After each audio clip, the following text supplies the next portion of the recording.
दोस्तों, आपको कैसा लगेगा अगर कोई आपको अपने घर बुलाए, मेहमान की तरह चाय पिलाए, मीठी मीठी बातें करें, अपने काम के बारे में बताएं और आपके काम के बारे में पूछें और मिलकर कोलैबोरेट करने की बारे में भी बात करें और बातों बातों में कुछ वक्तव्यों के, कुछ वाकयात के, कुछ चिंताओं के जिक्र भी करें और फिर जब खुशी हंसी में हाथ मिलाकर विदा हों, उसके 1 घंटे बाद आपको पता चले कि उस मेजबान ने अपने मेहमान के बारे में दुनिया को बताया ट्वीट करके कि इस मेहमान को मैंने कड़ी चेतावनी दी, वो ऐसे बयान ना करे, वो ऐसे वक्तव्य ना दें, बाज आए। बन जाएगा ना आपके ट्रस्ट और भरोसे का फलूदा। ऐसा ही कुछ हमारे साथ भी हुआ जब कल हमें लद्दाख के एलजी वीके सक्सेना जी ने अपने घर बुलाया, चाय पिलाया, मीठी मीठी बातें की, अपने बहुत ही अच्छे कामों के बारे में बताया, जिसमें कि पौधे उगाना, पेड़ लगाना, सरोवर बनाना, पानी का इंतजाम करना, इन सब के बारे में बताया और कोलैबोरेट करने की पेशकश की। और फिर बातों बातों में उन्होंने ये जिक्र भी किया कि आपने जो कॉकरोच जनता पार्टी के बारे में बयान दिया था, उससे हमें चिंता होती है, क्योंकि आप ऐसे शख्सियत बन गए हैं कि आपके हर बात अगले दिन अखबारों की सुर्खियां यानी कि हेडलाइंस बन जाती हैं। तो आप कृपया ऐसा न कहें तो बहुत अच्छी होगी, हमारे वातावरण अच्छा बनेगा। और मैंने उन्हें कहा कि देखिए, मैं इसे एक बहुत ही रचनात्मक क्रिएटिव एक्सप्रेशन मानता हूं युवा पीढ़ी का। सरकार को असुरक्षित या इनसिक्योर महसूस करने के बजाय उनकी बात सुननी चाहिए। अगर वो कह रहे हैं कि शिक्षा नीति में समस्याएं हैं, पेपर लीक हो रहे हैं और मिनिस्टर को रिजाइन करना चाहिए, तो उसमें बुरा क्या है। बल्कि उस बात पर उन्होंने रजामंदी की और कहा कि हाँ, ऐसा तो करना चाहिए, मगर जो बात है वो आपको नहीं मालूम है शायद कि ये जो कॉकरोच जनता पार्टी है, ये विदेशी ताकतों का साजिश है। इसके मेंबर्स भारत में कम और विदेशों में ज्यादा हैं। ये पाकिस्तान, बांग्लादेश और अमेरिका से चलाए जाते हैं भारत के खिलाफ। मैंने उनसे एक तरफ तो ये कहा कि इसका तो मुझे पता नहीं है, मगर मैं जरूर इसका स्टडी करूंगा, पता करूंगा और फिर दोबारा इस पे सोचूंगा। मगर अंदर ही अंदर मुझे हंसी आ रही थी।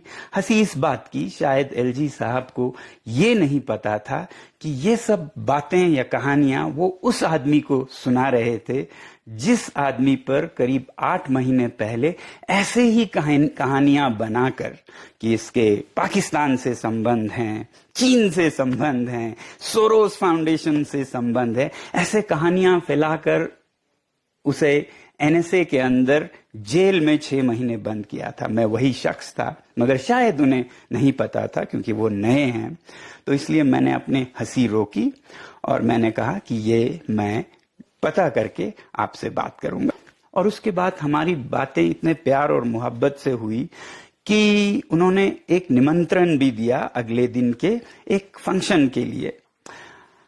फिर जब हम वापस आए बहुत ही खुशी से, हंसी से, उसी के ठीक 1 घंटे बाद हमें दिखता है कि उनका एक ट्वीट आया है जिसमें वो मुझे फटकार लगा रहे हैं, लगभग कहते हुए कि हमने उन्हें ये चेतावनी या सीधी बात की उनसे कि वो ये ना करें, वो ऐसा ना करें, कॉकरोच जनता पार्टी के बारे में वो अपनी बयान को दोबारा सोचें।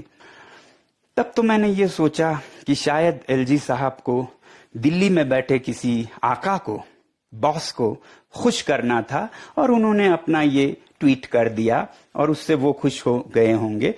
इस बात पर रिएक्ट करके, प्रतिक्रिया करके मैं इसे और हवा क्यों दूं, और मैं आराम से सो गया। मगर सुबह उठता हूं तो देखता हूं कि वो ट्वीट उन्होंने अपने तक सीमित नहीं रखा, उन्होंने अखबारों में फैला दी। Times of India, Indian Express, सारे अखबारों में सोनम वांगचुक को एलजी लद्दाख ने चेतावनी दी और उनके एक माउथ पीस है इंडस डिस्पैच, यहां तक कहते हैं लद्दाख के एलजी विनय कुमार सक्सेना ने एक्टिविस्ट सोनम वांगचुक को कड़ी चेतावनी देते हुए कहा है कि मिसलीडिंग और प्रोवोकेटिव नैरेटिव से बचना चाहिए?